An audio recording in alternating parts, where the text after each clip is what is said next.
नमस्कार प्यारे साथियों, मैं हूं आचार्य श्रीधर खंडल और आप देख रहे हैं नक्षत्रवेद.com का मासिक राशिफल कार्यक्रम। इस मासिक राशिफल कार्यक्रम में बात करने जा रहा हूं तुला राशि के जातकों को नवंबर के महीने में क्या कुछ व्यवस्थाएं मिलेंगी, नौकरी को लेकर के, व्यापार को लेकर के, पारिवारिक स्थिति कैसी रहेगी, स्वास्थ्य पक्ष कैसा रहेगा, दाम्पत्य जीवन कैसा रहेगा, प्रेम जीवन कैसा रहेगा, पारिवारिक जीवन कैसा रहेगा और क्या कुछ चीजें कमजोर हैं उनके लिए अंत में बताऊंगा आपको महा उपाय। तो पूरे वीडियो के साथ में बने रहिए। बात करते हैं नवंबर के बारे में। यदि आपकी तुला राशि है या तुला लग्न है तो आप इस वीडियो को जरूर देखिए अंत तक और इस वीडियो को देख करके नवंबर की पूरी प्लानिंग आप करिए। बहुत फायदा आपको मिलने वाला है। इस महीने 4 ग्रहों का राशि परिवर्तन है। 17 नवंबर को शुक्रदेव, जो कि कला और सौंदर्य, दाम्पत्य जीवन को, वैवाहिक जीवन को समृद्ध करने वाले ग्रह हैं, वो स्थान परिवर्तन कर रहे हैं अपने घर में यानी तुला राशि में, आपके लग्न भाव में आ जाएंगे शुक्रदेव 17 नवंबर को। 20 नवंबर को बृहस्पति देव मकर राशि में गोचर कर रहे हैं, जिससे आपका चतुर्थ भाव सक्रिय हो जाएगा। चतुर्थ भाव से माता का सुख देखा जाता है, परिवार का सुख देखा जाता है, आपको आंतरिक सुख कितना मिलना है वो देखा जाता है। और सूर्य और बुध की बात करें तो द्वितीय भाव में सूर्य और बुध रहेंगे, वृश्चिक राशि में गोचर करेंगे। तो सूर्य देव का गोचर होगा 16 नवंबर को और बुध देव का गोचर होगा 28 नवंबर को। आपके लिए वृश्चिक राशि में प्रवेश करेंगे तो लग्न भाव, द्वितीय भाव और चतुर्थ भाव जबरदस्त रूप से आपका सक्रिय हो जाएगा। लग्न भाव से आपके स्वास्थ्य के बारे में देखा जाता है, आपके व्यवहार के बारे में देखा जाता है, आपके आत्मचिंतन के बारे में देखा जाता है, आप कितना निर्णय ले पाते हैं, क्या सटीक निर्णय आपका रहेगा। तो लग्न भाव बहुत शानदार है आपका।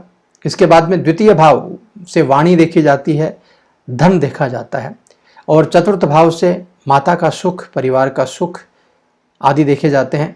तो इन ग्रहों के बारे में यदि चर्चा करें तो इस महीने सबसे पहले करियर में अच्छे फलों की प्राप्ति आपको हो सकती है। आर्थिक पक्ष भी काफ़ी मजबूत रहने की संभावना रहेगी।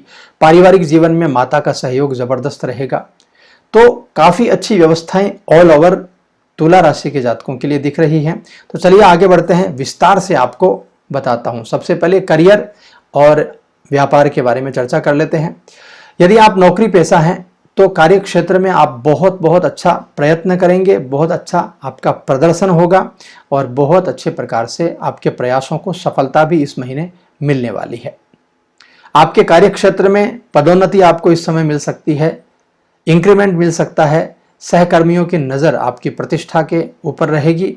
जिस प्रोजेक्ट पे आप काम करेंगे उसकी वजह से कंपनी को बहुत ज़बरदस्त फायदा मिल सकता है। तो काफ़ी अच्छी व्यवस्थाएं करियर को लेकर के इस महीने बनी हुई है। इसके अलावा कारोबार की यदि बात करें यानी व्यापारिक दृष्टि से देखा जाए तो जीवन साथी को साथ में लेकर के पार्टनरशिप में यदि आप व्यापार कर रहे हैं तो ज़बरदस्त रूप से उसमें मुनाफा आपको मिलेगा। या किसी के साथ भी यदि पार्टनरशिप आप कर रहे हैं तब भी आपको पार्टनरशिप के जितने भी व्यापार हैं उसमें फायदा जरूर मिलेगा। व्यापार को आगे बढ़ाने के लिए काफ़ी अच्छी व्यवस्थाएं इस महीने आपकी बन रही हैं। वहीं व्यापार को आगे बढ़ाने के लिए इस समय आपको एडवर्टीजमेंट का सहारा भी लेना पड़ेगा, यानी एडवर्टीजमेंट का लाभ भी आपको इस समय ज़बरदस्त मिलेगा। तो कुल मिलाकर के यदि मैं कहूँ तो व्यापारिक स्थिति भी काफ़ी अच्छी इस महीने आपके लिए दिखाई दे रही है। आगे बढ़ते हैं, बात करते हैं आर्थिक पक्ष के बाद में। आर्थिक पक्ष आपका इस महीने कैसा रहेगा? आर्थिक पक्ष सामान्य रहेगा, क्योंकि जितना बचत आप करेंगे उतना ही ज़्यादा आपके धन खर्च की व्यवस्थाएं भी इस महीने दिख रही है।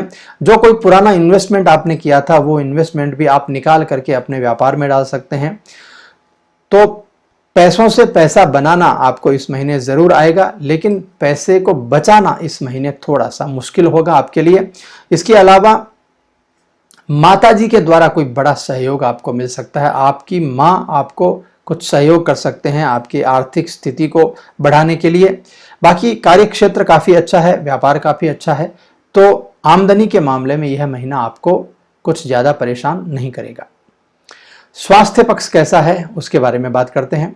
स्वास्थ्य पक्ष जो है उसमें पेट का कोई दर्द आपको इस महीने हो सकता है कमर दर्द की प्रॉब्लम हो सकती है, पीठ के निचले हिस्से में दर्द की समस्या हो सकती है। इन समस्याओं को से खुद को बचाने के लिए आपको योग, प्राणायाम और व्यायाम का सहारा जरूर लेना चाहिए। इसके अलावा यदि आप अस्थमैटिक हैं, अस्थमा की प्रॉब्लम है आपको, तो उनके लिए यह महीना बिल्कुल भी अच्छा नहीं है। आपके लंग्स में कुछ इन्फेक्शन की जैसे व्यवस्थाएं बन सकती हैं, श्वास लेने में कुछ प्रॉब्लम आ सकती है। और यदि आप अस्थमैटिक हैं तो इनहेलर को अपने पास जरूर रखिएगा, इस समय बहुत अच्छा रहेगा। इसके अलावा धूल भरे इलाकों में जाना या कुछ एलर्जिक जहां से एलर्जी पैदा होती है, ऐसे काम को करना या नहीं चाहिए आपको। और यदि करना पड़े तो मुंह ढक करके कीजिए या कुछ व्यवस्थाएं आप ठीक रख करके कीजिए। इसके अलावा बाहर भोजन करने से बचिएगा, क्योंकि पेट दर्द की कुछ समस्याएं, फूड पॉइजनिंग की कुछ दिक्कतें आपको इस समय बन सकती हैं। तो यही सब चीज़ें हैं जो आपको ध्यान रखना है स्वास्थ्य के लिए। स्वास्थ्य पक्ष थोड़ा सा कमज़ोर है, तो इसको सही ढंग से आगे लेकर के बढ़ने में ही आपको भलाई है, आपको फायदा मिलेगा। प्रेम जीवन और वैवाहिक जीवन, प्रेम जीवन की बात करें तो प्रेम जीवन काफी ठीक दिखाई देता है। यदि आपके प्रेम जीवन में पहले से कोई व्यवस्थाएं ऐसी बनी हुई हैं, कुछ परेशानियां बनी हुई थी, तो यह महीना उन व्यवस्थाओं को दूर कर देगा, यानी उन परेशानियों से आपको निजात मिल जाएगी। और प्रेमिका से विवाह करने की यदि आप सोच रहे हैं, आपके घर वाले सहमत नहीं थे, कुछ परेशानियां बनी हुई थी, तो उन चीज़ों में आपको सफलता इस महीने ज़रूर मिल सकती है। इसके अलावा यदि आप शादीशुदा हैं तो शादीशुदा लोगों के लिए यह महीना जो है यह काफ़ी ठीक है। और जिनका विवाह अब तक नहीं हुआ है, विवाह करना चाहते हैं, परिवार की सम्मति के साथ, परिवार के मेलजोल के साथ, परिवार की राय के साथ विवाह करना चाहते हैं, तो जीवन साथी मिल सकता है। जो सोशल मीडिया है उसके द्वारा कुछ व्यवस्थाएं अच्छी बन सकती हैं। सोशल मीडिया या इंटरनेट के माध्यम से कोई जीवन साथी इस समय आपको मिल सकता है, तो काफ़ी अच्छी व्यवस्थाएं हैं। जिन्होंने विवाह कर लिया है उनके लिए भी, और जिनका विवाह अब तक नहीं हुआ है उनको भी। आगे बढ़ते हैं, पारिवारिक जीवन के बारे में कुछ चर्चा कर लेते हैं।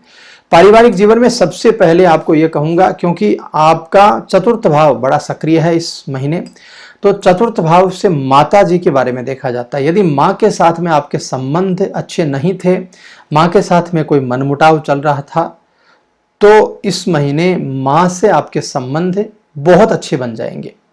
और यदि आपके अच्छे संबंध भी हैं माँ से, तो ऐसी व्यवस्था में आप कोई दिल की बात अपनी माँ के साथ शेयर कर सकते हैं और उनसे कुछ परामर्श आप ले सकते हैं। बहुत अच्छी व्यवस्थाएं आपके लिए बन रही हैं। इसके अलावा पढ़ाई के सिलसिले में जो विद्यार्थी हैं उनको घर से दूर जाना पड़ सकता है। थोड़ा सा भावुक व्यवस्थाएं आपकी बन सकती हैं। पैतृक संपत्ति को लेकर के कोई वाद विवाद खड़ा हो सकता है। परिवार के लोगों के द्वारा कुछ भला बुरा भी आपको कहा जा सकता है। वाहन खरीदने की व्यवस्था भी बन सकती है। घर परिवार के लोगों का साथ मिलेगा ऐसी चीज़ों में। तो कुल मिलाकर के मिला जुला मामला पारिवारिक आपके लिए बन रहा है। इसमें कोई ज़्यादा आपको घबराने की या कुछ ज़्यादा चिंता करने की आवश्यकता नहीं है। ज़्यादा खराब चीज़ें इस महीने आपके लिए कुछ भी नहीं है। फिर भी आपको एक उपाय बताता हूँ, बहुत अच्छा उपाय है। यदि इस महीने आप करेंगे तो जो चीज़ें इंटरनली आपकी खराब हैं या आपकी कुंडली के द्वारा कुछ चीज़ें खराब हैं, तो उनमें भी आपको ज़बरदस्त फायदा मिलेगा। सूर्योदय के समय स्नान आदि करके, सूर्य को जल चढ़ा करके, पूरब दिशा में मुंह करके भगवती दुर्गा की आराधना करनी है। दुर्गा सप्तशती में 3 स्तोत्र आते हैं, कवच, अर्गला और कीलक। इनका पाठ कीजिए, भगवती दुर्गा की आराधना करिए। बहुत बहुत लाभ इस महीने आपको मिल सकते हैं। अपनी जॉब को लेकर के, व्यापार को लेकर के, अपने दाम्पत्य जीवन को लेकर के। जिनके संतान पक्ष कमज़ोर है उनको भी फायदा मिलेगा। जिनका पारिवारिक जीवन अच्छा नहीं है उनको फायदा मिलेगा। और खास करके यदि स्वास्थ्य आपका खराब है तो स्वास्थ्य का पक्ष इस महीने काफ़ी कमज़ोर भी है। इसलिए स्वास्थ्य के पक्ष को ठीक रखने के लिए आपको कवच, अर्गला और कीलक का पाठ जरूर करना चाहिए। बहुत सहायता मिलेगी, बहुत लाभ मिलेगा। तो मित्रों, बहुत सरल भाषा में मैंने समझाने की कोशिश की है आपको। तुला राशि के जातकों के लिए क्या व्यवस्थाएं रहेंगी नवंबर के महीने में। यदि वीडियो अच्छा लगा हो तो लाइक शेयर जरूर कर दीजिएगा और चैनल पर नए हैं तो सब्सक्राइब भी जरूर कर लीजिए। मैं मिलता हूं आपसे किसी अन्य कार्यक्रम में, कोई नया टॉपिक लेकर, नई जानकारी लेकर, नया एपिसोड। तब तक के लिए मुझे आज्ञा दीजिए। नमस्कार।